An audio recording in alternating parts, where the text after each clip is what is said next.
ท่านกำลังติดตามรับฟังสถานีวิทยุกระจายเสียงพระพุทธศาสนาแห่งชาติและสังคม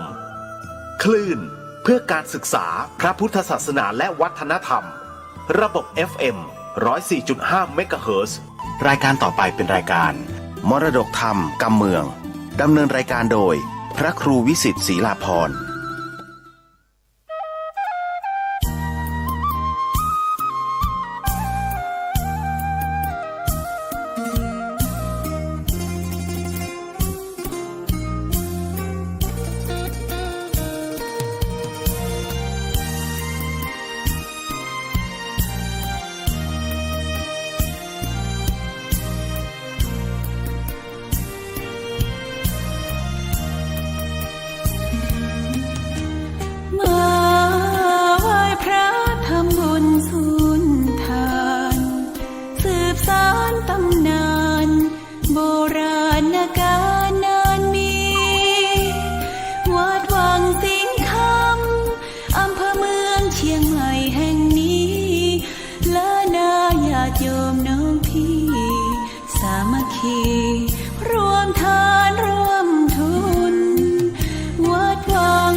สอนให้พรเกื้อกู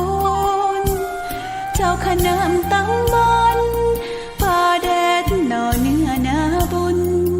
เจริญพรญาติโยมคุณร่วมบุญร่วมแรงศรัทธาพระเจ้าทันใจคู่วัดวังสิงคำบารมีเลิศล้ำญาติโยมเลื่อมใสบูชาครูบาเจ้าศรีวิชัยให้พรมวลมิตรสิทธาพระประจำวันเกิดเสริมดวงชะตา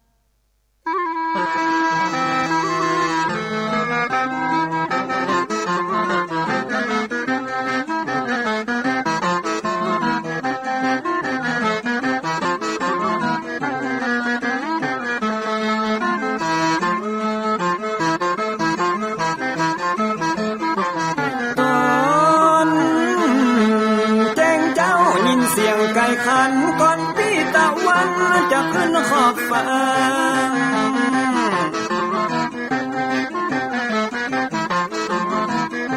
จะหันแสงทองท่อแสงเจิดจ้าจัดการล้างหน้าอาบน้ำแต่งตัววันเริ่มต้นใหม่อย่าได้หวังกลัวอย่าได้ขุ่นมัวกังบนโศกคอ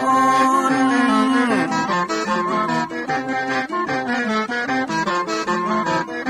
อย่าเอาน้ำขุ่นมาขังคอนอย่าเอาน้ำฮ้อน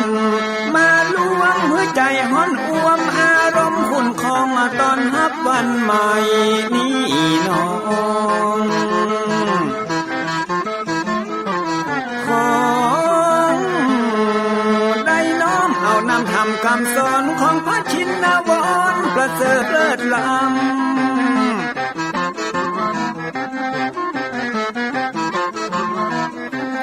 จุงจิตใจฮือออกจากธรรมบ่ฮือด่างดำโศกเศร้ามัวมองแสงแห่งธรรมะนั้นเป็นแสงทองส่องใจเรื่องร้องตึงวันค่ำเจ้า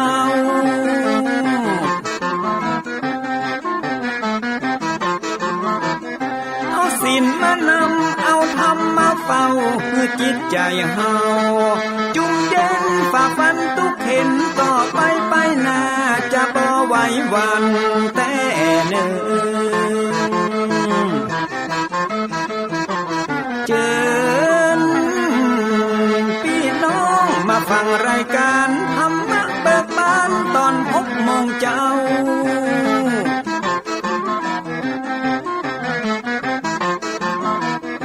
ฟังธรรมปื้นเมืองอันเป็นแบบเบาท่านพระครูวิสิทธิ์ศรีลาภรณ์ตั้งใจเจ้าคณะตำบลป่าแดดนอนในเจ้าอาวาสวัดวังสิงคำตนนี้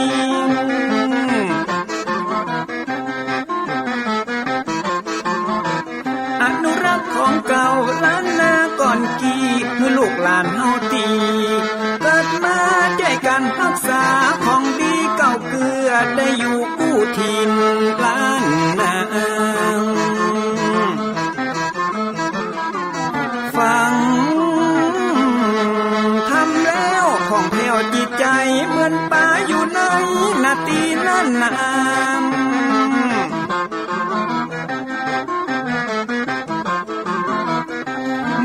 สลีอันนี้ไม่กำเหมือนเสืออยู่ธรรมดงดอยคุณเขาสุขของมนุษย์ยิ่งใจหมู่เฮาสุขที่ได้เอาธรรมะห่มตุม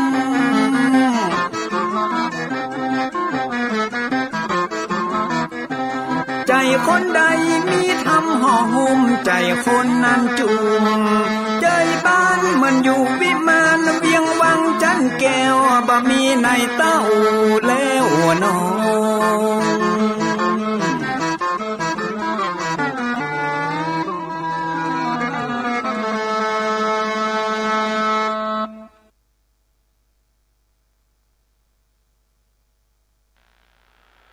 ขอยกมือ10 นิ้วกราบนบนอบน้อมอย่างพระติรัตนะแก้วเจ้าตั้ง3 ประการอันมีพระพุทธเจ้าพระสัทธรรมเจ้าพระสังฆเจ้าอันเป็นสรณะที่เปิ่งที่เคารพนับถืออันสูงสุดในชีวิตกราบคารวะแตบไตรไวสาปุญญาปารมีธรรมที่ปรึกษาเจ้าคณะภาค7พระเดชพระคุณหลวงพ่อท่านเจ้าคุณพระเทพโกศลที่ปรึกษาเจ้าคณะภาค7เจ้าอาวาสวัดศรีโสดาพระอารามหลวงพระเดชพระคุณหลวงพ่อท่านเจ้าคุณพระธรรมเสนาบดีรองเจ้าคณะภาค7เจ้าอาวาสวัดพระบรมธาตุเจ้าดอยสุเทพพระเดชพระคุณหลวงพ่อท่านเจ้าคุณเจ้าคณะจังหวัดเชียงใหม่พระเดชพระคุณหลวงพ่อท่านเจ้าคุณพระราชสิงหวรมุนีรองเจ้าคณะจังหวัดเชียงใหม่เจ้าอาวาสวัดพระสิงห์วรมหาวิหารจังหวัดเชียงใหม่ตลอดจนพระมหาเถรานุเถระเจ้าคณะพระสังฆาธิการภิกขุสงฆ์สามเณรจุตนจุองค์ด้วยความเคารพเจริญสุขเจริญพรพอออกไม่ออกสถานบุญสันนิบาตตันเข้าจุหนุ่มเท่าใจยิงวันนี้ก็ขอน้อมต้อนรับทุกท่านเข้าสู่รายการมรดกธรรมกำเมืองทางสถานีวิทยุกระจายเสียงพระพุทธศาสนาแห่งชาติและสังคมคลื่นเพื่อการศึกษาพระพุทธศาสนาและวัฒนธรรมออกอากาศที่สถานีวิทยุวัดฝ่ายหินตำบลสุเทพอำเภอเมืองจังหวัดเชียงใหม่ในระบบคลื่นความถี่ FM 104.50 เมกะเฮิรตซ์สถานีวิทยุวัดหนองกายตำบลสันปะยางอำเภอแม่แตงจังหวัดเชียงใหม่ออกอากาศในระบบคลื่นความถี่ FM 99.75 เมกะเฮิรตซ์สถานีวิทยุ CM77 วิทยุอินเทอร์เน็ตล้านนาออกอากาศในระบบคลื่นความถี่ FM 97.5 เมกะเฮิรตซ์สถานีวิทยุพระพุทธศาสนาจังหวัดเชียงรายออกอากาศในระบบคลื่นความถี่ FM 99.50 เมกะเฮิรตซ์พร้อมนี้ก็มีวิทยุชุมชนเสียงตามสายห่อกระจายข่าวตลอดจนพี่น้องญาติโยมสาธุชนที่รับฟังสัญญาณอยู่ทางอินเทอร์เน็ตรายการนี้ดำเนินโดยอาตมาภาพพระครูวิสิตศรีลาภรณ์เจ้าคณะตำบลป่าแดดเจ้าอาวาสวัดวังสิงห์คำตำบลป่าแดดอำเภอเมืองจังหวัดเชียงใหม่เป็นผู้ดำเนินรายการก็ได้น้อมนำสารธรรมคำสอนแบบพื้นบ้านล้านนาในรายการมรดกธรรมกำเมืองมาพบมาปะญาติโยมสาธุชนเป็นประจำกู้วันก็เจริญปอนญาติโยมทั้งหลายตั้งอกตั้งใจสดับรับฟังต่อไปณโอกาสบัดนี้นะโมตัสสะภะคะวะโตอะระหะโตสัมมาสัมพุทธัสสะนะมัสสิกาโรพุทโธอันว่าพระพุทธเจ้าตนผาเสริฐกว่าโลกตั้งสามเตสิตังพระก็เตสนา ยังแต่วัตถุตั้งหาตันตั้งหลาย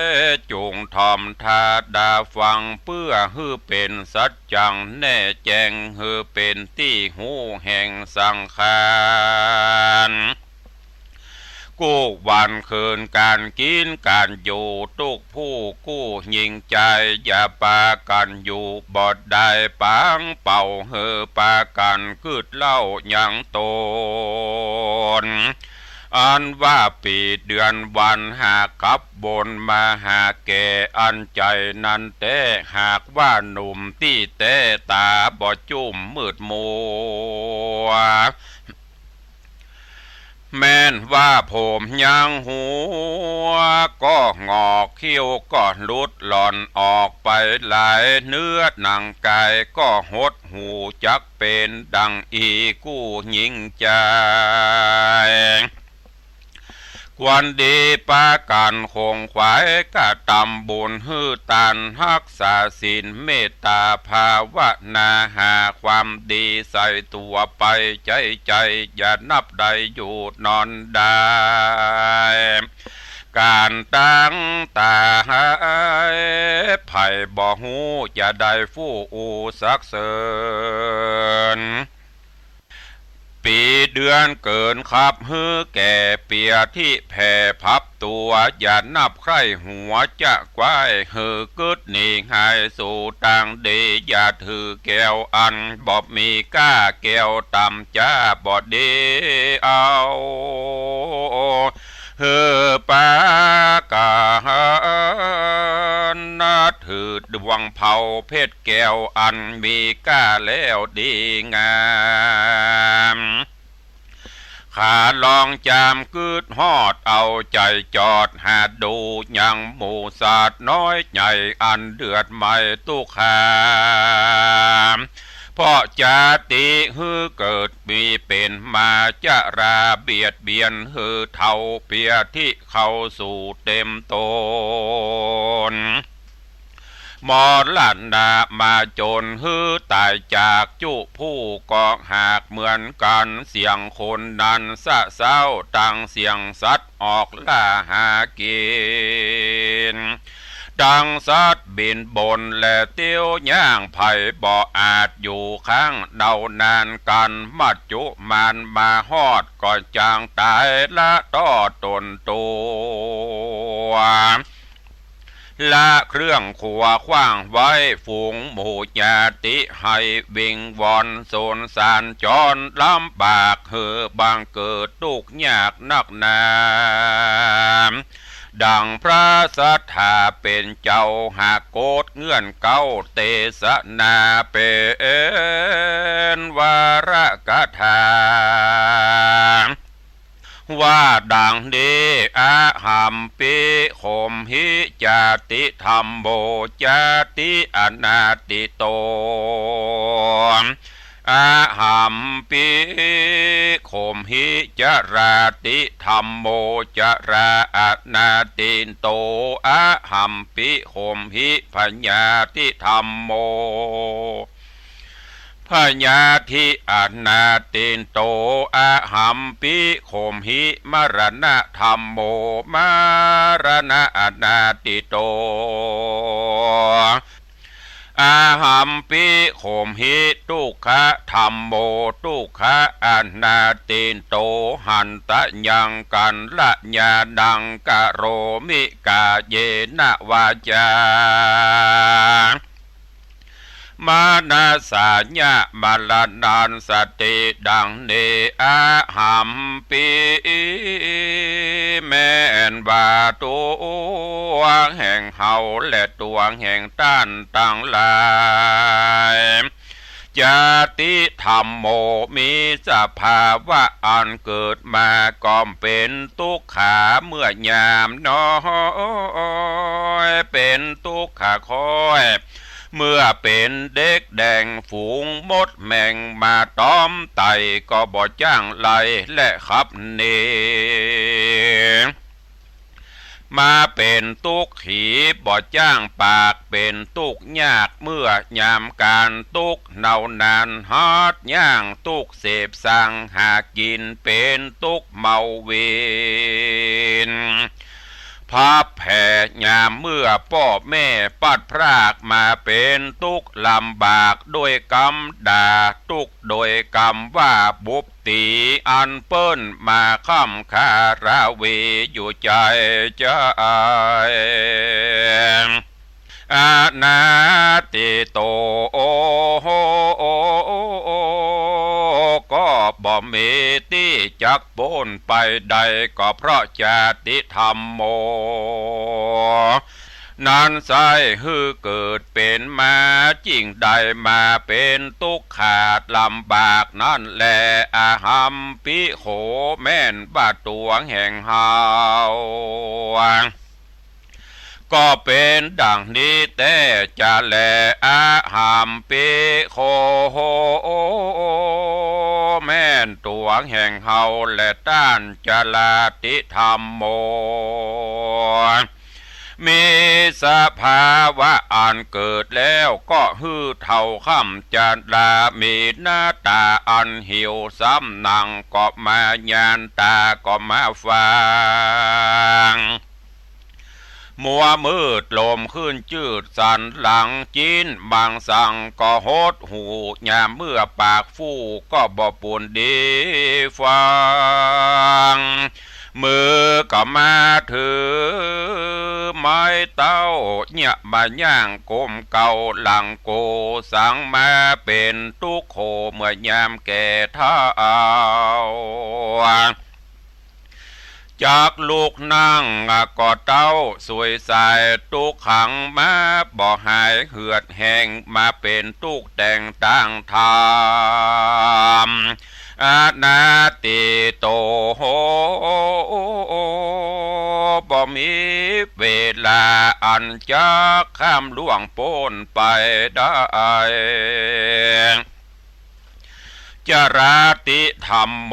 มีสภาวะอันเกิดมาแล้วก็เท่าจรานั่นก็มีจริงแลอาหัมปิโขแม่นตัวของเฮาและตัวของต้านต่างหลายพญาธิธรรมโมมีสภาวะอันเกิดมาแล้วก็เป็นพญาธิจนะบุตรที่มี96ประการคือว่ามาเป็นลมสาและฝีมาอากมาเป็นขี้ขากและขี้ลากลายหูเป็นลมบาบหมูและมองคอเป็นตาต้อและหัวเมามาเป็นลมขึ้นเสาลงเสาและลมสะอื่นมาเป็นลมปีกฟืนไข่สันตั้งตัวอาปาโถมีหลายหลากบางพ้องก็มาเป็นเปียที่ร้ายราดราวีอานาติโตโอกู้ตนตัวคนเฮานี่นาบ่มีไผ่ล่วงโป้นไปได้พญาที่ธรรมโมนานไซมีสภาวะอันเกิดมาแล้วก็เป็นเปียที่นั่นแต่จริงแลอาหัมปิแม่นตัวของเฮาและด้านมรณะธรรมโมมีสภาวะอันเกิดมาแล้วและตายไปมีมวลมากตามกรรมแห่งสัตว์ตั้งหลายหากใดกระทำมาบางพ้องก็ตายด้วยโรคาเปียที่พ้องก็ตายด้วยต้านฆ่าฟาดฟันแต่งพ้องก็ไปแอวสะแวงหาซอกินในป่าเสือร้ายล่าคบตนพ้องก็มาเกิดกังวลโอนตาร้ายบ่เหือดบางพ้องก็มาตายกลิ้งเกลือกตกวังพ้องก็ตายเพราะด้านเอาคาง ใส่คอกไว้ออกมาบอดใดลวดเลยตายพ่อมก็ตายที่หิมต่างและในป่าตายที่ยอมยาและจอมปลวกดอยดินแห่งกาลงกินยะยาบตามกรรมวิบากแห่งภัยมันอันตนได้กระทำมาในชาติก่อนย่อมได้ติดทำตัวตามตนอนาติโตบ่มีอันจากล่วงพ้นไปได้แลมรณะธรรมโม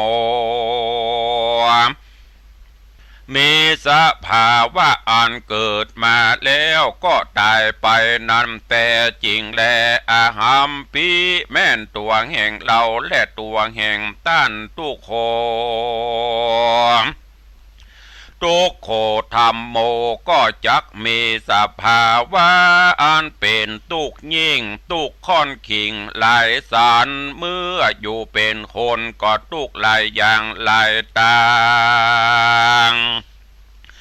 มีต่างนานากันว่าตายไกลกามวยบางลางเตื้อก็ได้เกิดเป็นสัตว์บางเตื้อกำจัดหือตกต่ำไตไฟนรกไม่เหิงนานล้างเตื้อก็ได้เป็นคนตุกพลา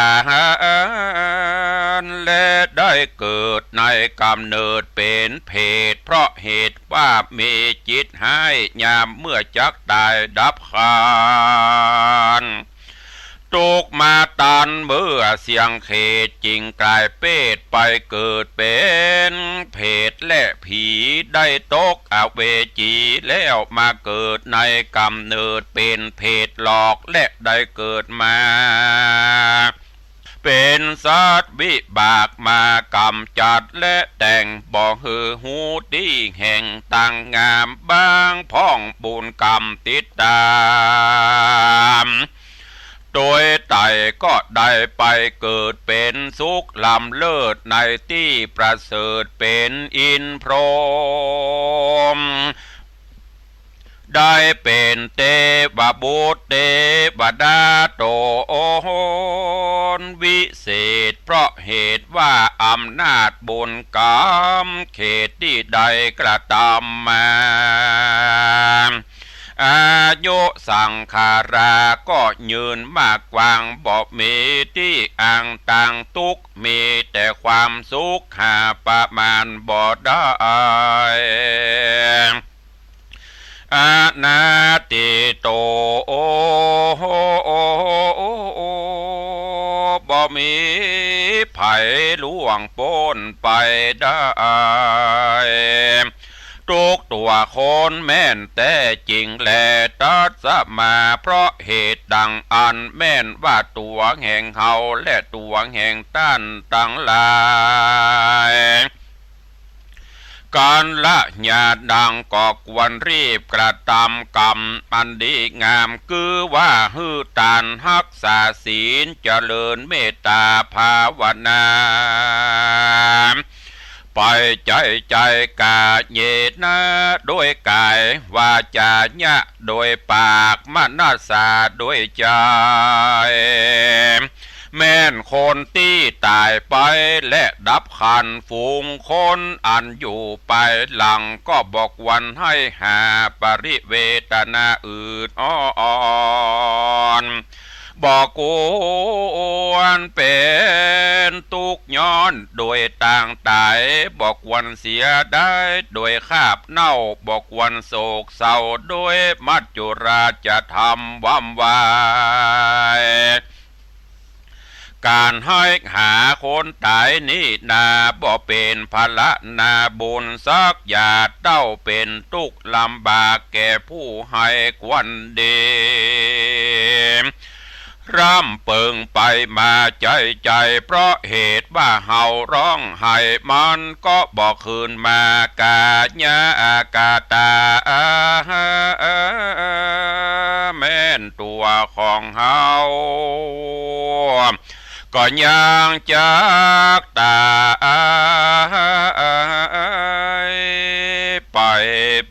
จาก็ยังจากได้ไหวหน้าเข้าสู่มาจุลาจะทำความดีถือเอาเป็นกรรมฐานภาวนาไปใจฮือปากันได้พ้นจากห้อ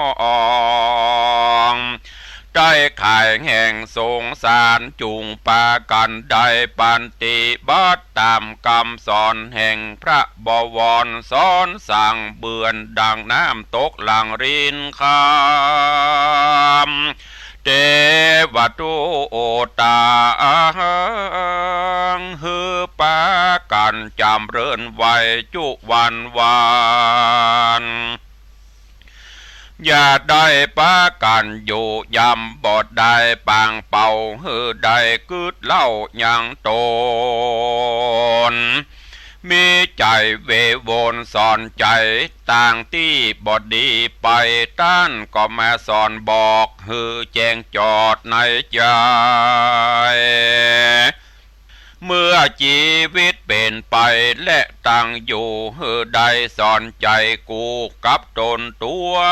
อย่านับได้ใครหัวว่าตัวเฮายังหนุ่มนาจุ่มมีวานยามมัจจุราชมาตานเมื่อหนุ่มบาปเข้าซุ่มยามตายจักบ่สบายเพราะวิบากอันมาจักลากนำไปอย่าได้เกิดใจว่าตัวเฮายังหนุ่มเมื่อยามเท่าก้อยกะก้อยกระตำบุญร้อนว่าความตายมาสูญเมื่ออายุหนุ่มนั้นก็จักมรณะไปบ่มีอันใดจักเอาไปตัวใดมีแต่บุญกับบาปกรรมที่เฮาได้กระทำไว้ย่อมติดตามไปแลนะชายาอิวะเหมือนดังเงาเตรียมตนฮือได้สะเวยผลเป็นสุขและทุกข์กู้ตามกรรมสงสารอันนี้นอมัจจุราชธรรมนี่นอมันตึงบ่อปนได้สักอันแหละมันบ่ยอมเว้นแว่แก่คนได้อปิเยหิวิปโยโคทุกโค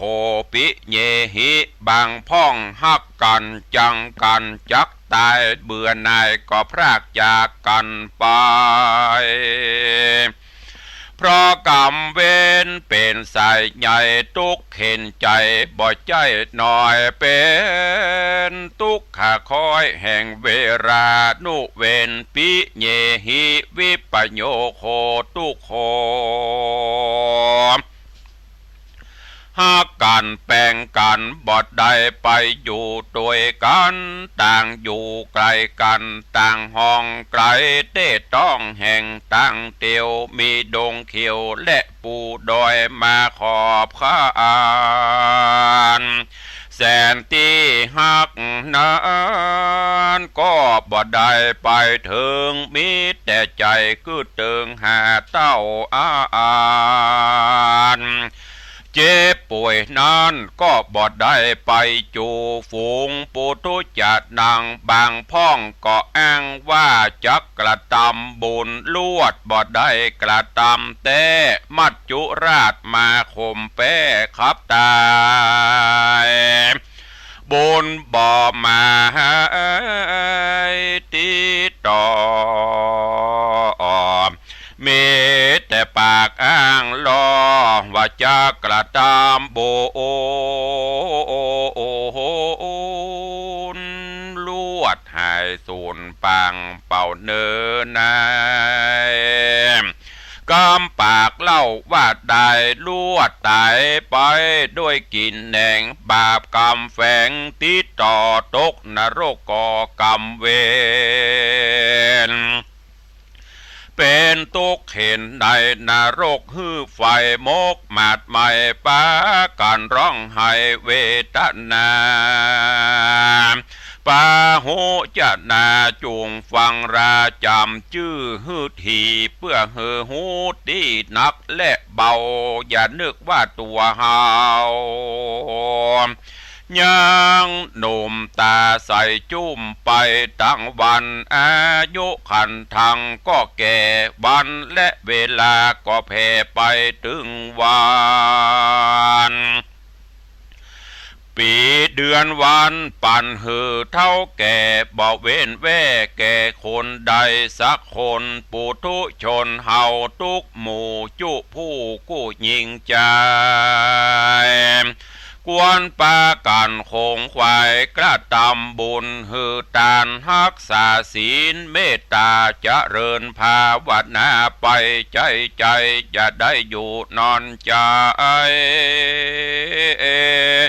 จงปากันจำศีลกินทานไปอย่าขาดอย่าได้ประมาทบุญกรรม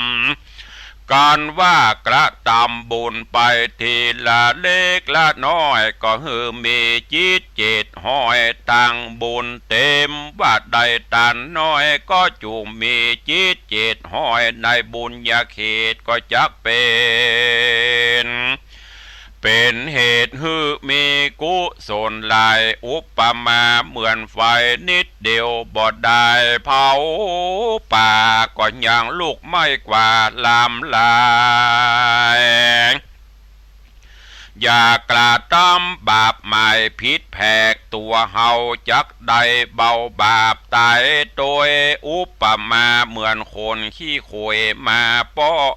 อย่าได้ก่อบาปแม้แต่นิดเดียวมันจากโลกเป็นเปร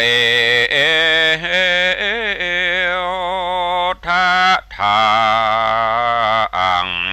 โลกไม่หลังลายลา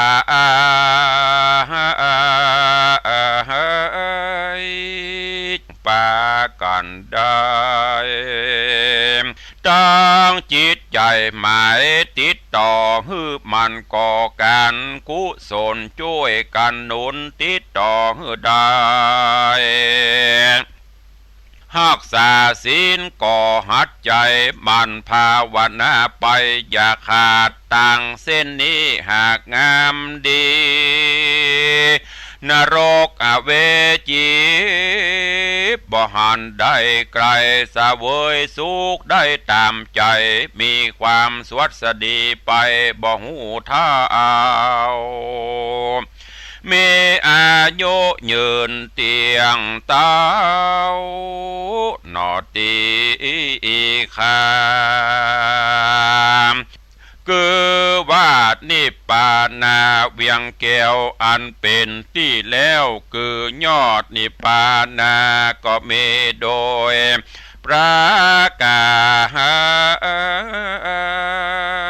ศดังกล่าวมานี้แหละนะนิธิตังขีญาสังวันนาอันกล่าวเทศนายังเทวทูตตั้งหาก็บังโกมสมเรศเดชญาติโยมสถานบุญตันสาธุชนทั้งหลายวันนี้ตุเจ้าได้นำเอาธรรมเทศนาสอนจิตสอนใจเตือนจิตเตือนใจญาติโยมตันสาธุชนทั้งหลายคือเรื่องเทวทูตตั้งห้าหรือว่าทูตของเทวดาที่ได้มาปกเกล่าวเป่าสารเตือนญาติโยมศรัทธาบ่ให้ได้มัวเมาประมาทในชีวิตในความเป็นอยู่จะไปเกิดบ่ตัวหนุ่มกำนำไม้กำลังวังชายังแข็งแรงอยู่บัดถึงเวลาที่จะต้องตายง่ายเตื้อมัจจุราชยังมาถึงเติงง่ายเตื้ออันนั้นเป็นการเกิดที่ผิดเนอะมันว่าความตายมันบ่พึงเบนใบแก่ภัยผู้ใดกรรมมาถึงมัจจุราชมาเติงตันย่อมจะต้องปัดต้องพรากต้องตายจากกันไปบ่เลือกหนุ่มบ่เลือกแก่บ่เลือกเท่าชะเลแก่ชรา เพราะฉะนั้นเฮาเกิดมาแล้วก็ต้องมันสร้างคุณงามความดีเมื่อเจ้าเฮาตื่นมาปุ๊บเฮายังมีลมหายใจอยู่นั่นก็แสดงว่าเฮายังจะต้องอยู่ผจญในโลกนี้กับสิ่งหลายๆอย่างอย่างที่เปิ้นว่าโลกกระทำ8ที่ครอบงำในตนในตัวเฮาถึงวันบางวันก็ดีใจบางวันก็ทุกข์ใจบางวันก็สุขบางวันก็ทุกข์บางวันก็ได้รับเสียงสรรเสริญเยินยอบางวันก็ได้รับเสียงติฉินนินทาสิ่งเหล่านี้ที่มันครอบงำจิตใจครอบงำสัตว์โลกอยู่ถึงวันและจะต้องเป็นไปตามกรรมได้ยศพ่องเสื่อมยศพ่องได้ลาภเสื่อมลาภพ่องเนี่ยมันบ่แน่นอนเสมอไปคละเคล้ากันไปที่สำคัญแล้วเฮาจะต้องมีจิตใจคือเป็นบุญเป็นกุศลจิตใจเป็นสมาธิใจสติปัญญาพินิจพิจารณาอันไหนดีก็ปฏิบัติไปอันไหนที่มันบดีก็เลิกละไปจะไปเป็นปัญหาสังคมลูกหลานก็เช่นเดียวกันต้องเป็นลูกที่ดีของพ่อของแม่เป็นลูกหัวแก้วหัวแหวนช่วยเหลือและที่สำคัญนั่นดีบดีดูที่ความกตัญญูกตเวทิตาธรรมลูกเต้าคนไหนดีบดีพอที่มีความกตัญญูฮู้คุณพ่อฮู้คุณแม่เข้าตามน้ำเนาะช่วยเหลือเพื่อแผ่สงเคราะห์อนุเคราะห์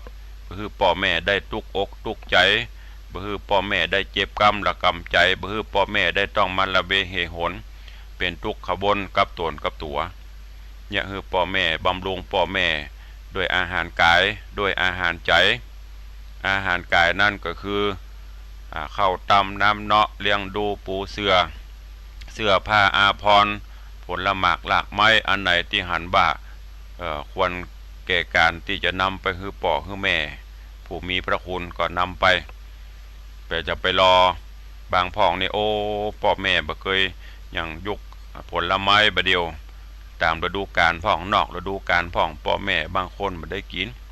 เอาไปฮื้อเปิ้นกินเอาไปส่งฮื้อเมื่อเปิ้นมีใจยังดังสาบนี่เปิ้นว่ายามเจ็บไข้ได้ป่วยกินหยังบ่ได้เอาไปเนาะเต็มมันป่อกินนี่น้อยเนาะแม่กินนี่น้อยเนาะ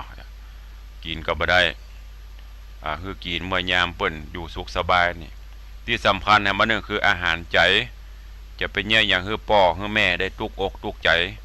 จะไปสร้างความลำกำลำบากคือป่อคือแม่ได้น้ำตาตกอันนี้เป็นสิ่งสำคัญและที่สำคัญเนี่ยมันนึงก็คือเฮาฮู้วันเกิดแต่เฮาบ่ฮู้วันตายวันเกิดมาปุ๊บส่วนเสเฮฮากินเหล้ากินเบียร์เต้นห้องเพลงกันบุญวะบุญวายม่วนแต่วันตายเฮาบ่ฮู้จะตายที่แห่งโหนตำบลใดตายด้วยอาการจะได้เฮาก็บ่สามารถที่จะฮู้ได้ดังนั้นเตวทูตทั้ง5ได้มาเตือนสติเฮาท่านทั้งหลายอย่าได้ประมาทในความเป็นอยู่ในชีวิตเร่งรีบสร้างกุศลคุณงามความดีตายแล้วบุญกับบาปตานะที่จะติดตามตนตัวเฮาไปเพราะลูกหลานก็ตึมไปตัวเฮาฮักกันปานใดก็จ้างเขาก็ตึมไปตัวยกศพขึ้นกองฟอนจิบพาเผาคนก็ไปส่วนคนผีก็ไปส่วนผีอันนี้เป็นสัจธรรมที่เฮาฮู้เฮาหันกันปัจจุบันนี้รถรางบ้านจองหอเฮือนเลือกสวนไร่นากามเขตที่เฮามีเมื่อยังมีชีวิตอยู่อันนี้ของกูอันยังก็ของกูของข้าตายแล้วไม่ได้เป็นของกูของข้าซักอย่างเป็นของคนอื่นไปหมดบางเตื้อห่วงไว้เฮือลูกเฮือหลานบ่กินบ่ใจบ่ขายสุดท้ายมาเฮาตายละลูกหลานขายไปหมดอันนี้เป็นสิ่งที่เฮาฮู้เฮาหันในปัจจุบันนี้ก็ขอฝากฝังไว้เน้อกับปออกไม่ออกศรัทธานาบุญพุทธศาสนิกชนเฮาเต้าข้าทั้งหลายนำไปคิดพิจารณาแล้วก็นำไปสอนตนสอนตัวสอนลูกสอนหลานเอาไปประพฤติปฏิบัติกันขอความสุขสวัสดีบังเกิดมีกับญาติโยมท่านสาธุชนทั้งหลายอยู่เย็นเป็นสุขจุ่มเนื้อเย็นใจขอให้มีสุขภาพพรานามัยสมบูรณ์แข็งแรง120 ขวบเข้าพรรษาได้อยู่กินอยู่ตานปรารถนาได้สมความปรารถนาเหมือนกันจุตนจุองค์จุผู้จุคนเนอจัตตารโอธรรมาวัฏันติอายุวันโนสุขังปะลัง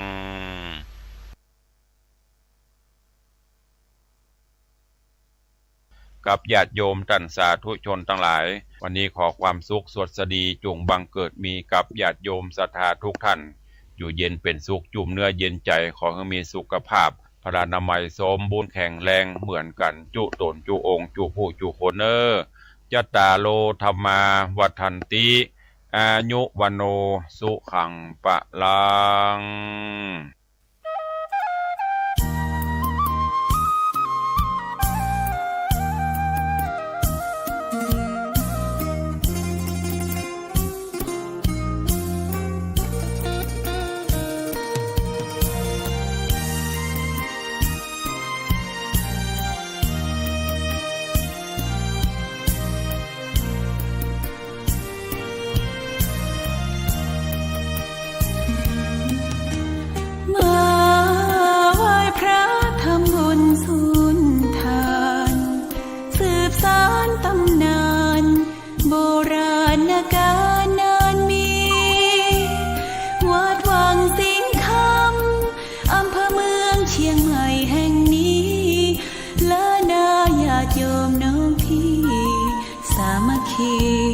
รวมทานรวมทุน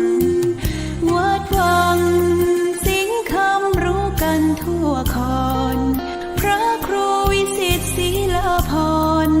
เทศสอนให้พรเกื้อกูลเจ้าคณะตั้งบนป่าแดดหน่อเนื้อนาบุญเจริญพรญาติโยมคุณร่วมบุญร่วมแรงศรัทธาพระเจ้าทันใจคู่วัดวังสิงห์คำบารมีเลิศล้ำญาติโยมเลื่อมใสบูชาครูบาเจ้าศรีวิชัยให้พรมวลมิตรสิทธาพระประจำวันเกิดเสริมดวงชะตาให้อาหารปลาหน้าวัดสุขใจเชิญร่วมบุญสงน้ำพระธาตุน้อมใจอภิวาทขอบุญสุขใจสุขกายไหว้พระขอพรองค์พระเจ้าทันใจหลวงพ่อประเสริฐเจริญพรอวยชัยให้ท่านสุขใจทั่วกัน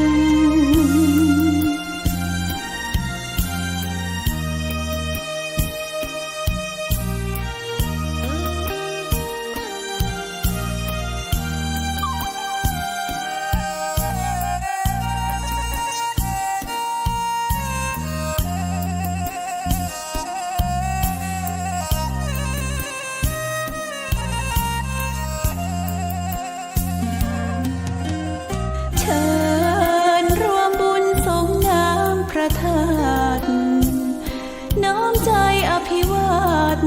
ขอบุญสุขใจสุขกายไหว้พระขอพรองค์พระเจ้าทันใจหลวงพ่อประเสริฐเจริญพรอวยชัยให้ท่านสุขใจทั่วกัน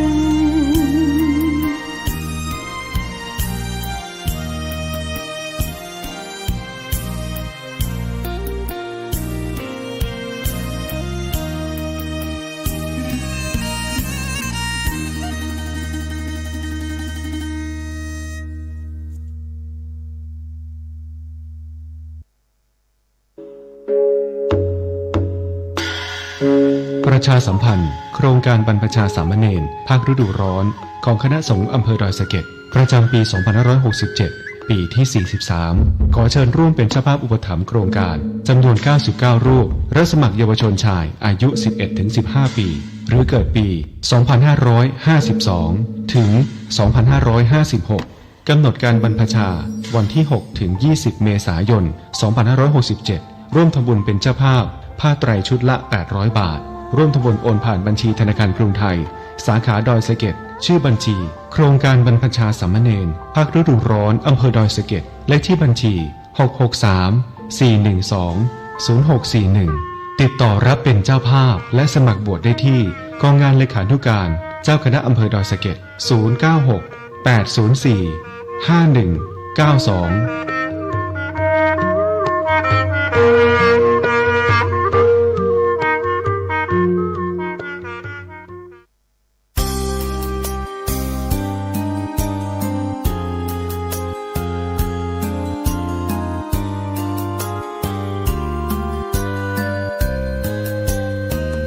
ง่ายนักหรือ